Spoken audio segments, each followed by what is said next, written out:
Hello and welcome to week 4 of the top 100 artists of all time. This time we're going for a heavy metal band from Boston, USA, Aerosmith.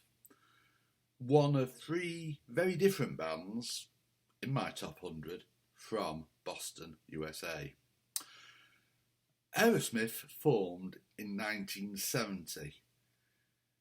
4 of the 5 people who were in Aerosmith in 1970 are still with the band to this day. The new boy in the band, Brad Whitford, he joined in 1971.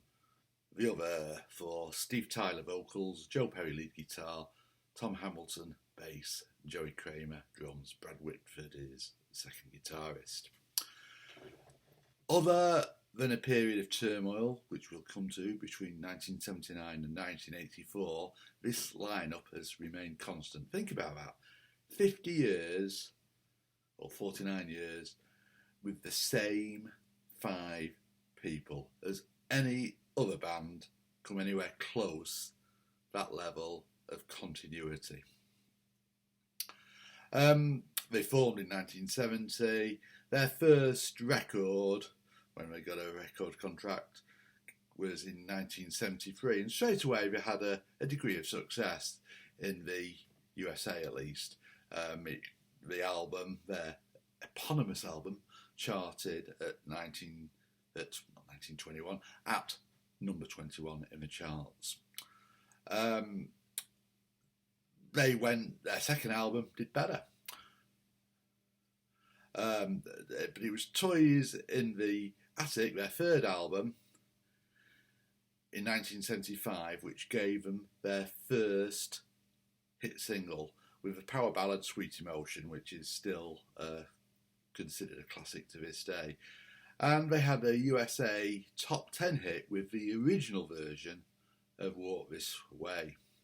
Another classic track on that album was Dream On, another power ballad, which wasn't a massive success back in 1975, but later was re-released on the back of other successful Aerosmith records, and is also became a top 10 record. Note for younger listeners, there's no actual law against rock songs making the pop charts. It's just that for some reason in this era they don't anymore. Once upon a time, the charts were diverse. Having said that, in the mid-70s, although Aerosmith were successful in the US, the UK hadn't yet latched onto them. I'd never heard of Aerosmith at that time either. Rocks in 1976 was another well-received classic album. At the time, though, we were in the UK, we were listening to punk.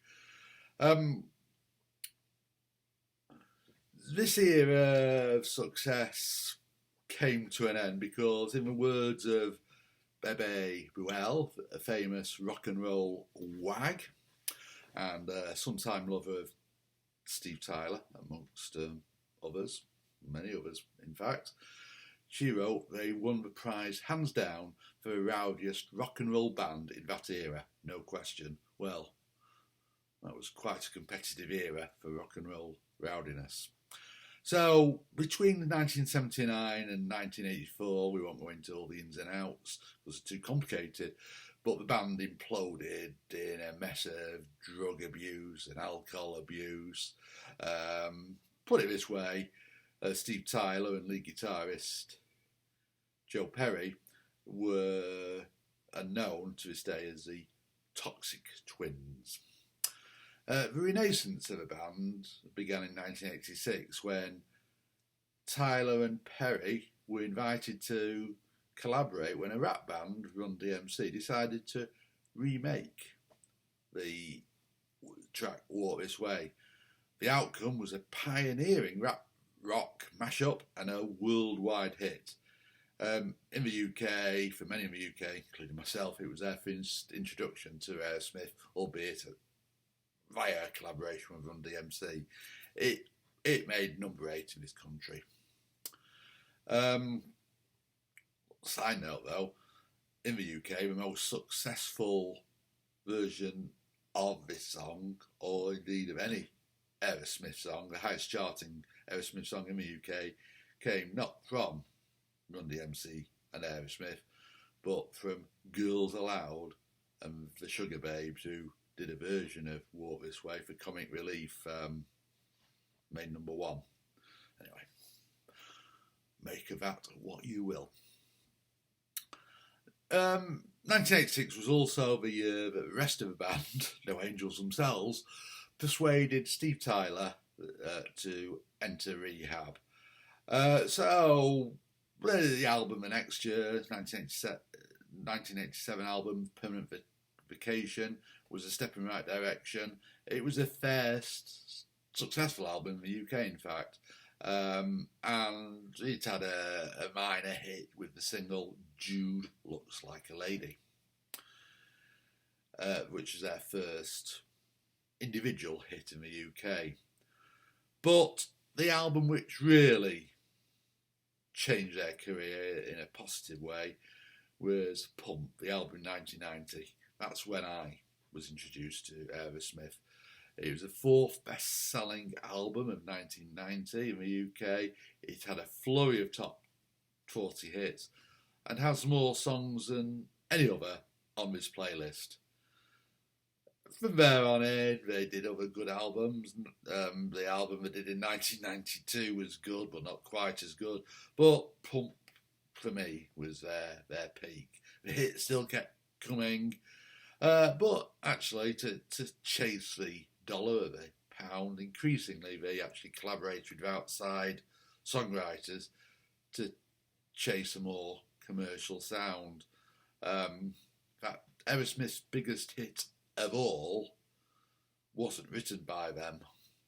I Don't Want to Miss a Thing was a song they produced, a power ballad they produced for the soundtrack to the successful film Armageddon. It was written by a lady called Diane Warren, not Aerosmith.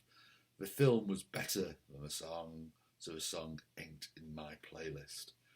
The most interesting thing about Armageddon is that it's one of the stars in it, the female star in it, was Liv Tyler, who was Steve Tyler's love child with the aforementioned Bebe Buell. She was the female lead in Armageddon.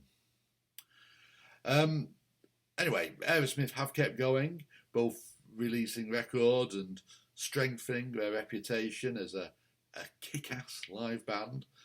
And equally impressively almost, they've had a epic roller coaster ride named after them. Walt Disney World, there's the Aerosmith roller coaster. It's a great ride. It's an indoor ride. I've never played Guitar Hero Aerosmith, but that was released in 2008, and apparently it's the best-selling band-centric video game of all time.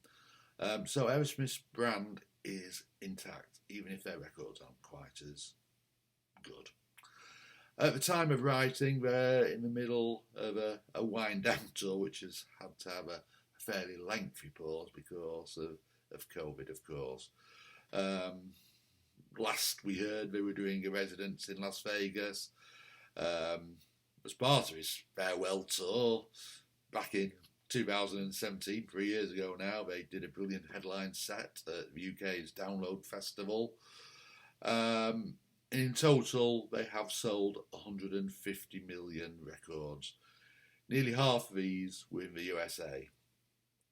No American rock band has sold more. So that's it. Aerosmith, another mainstream act in my top 100.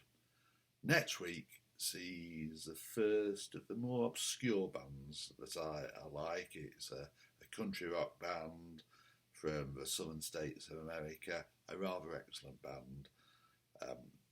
Tune in next week to find out who they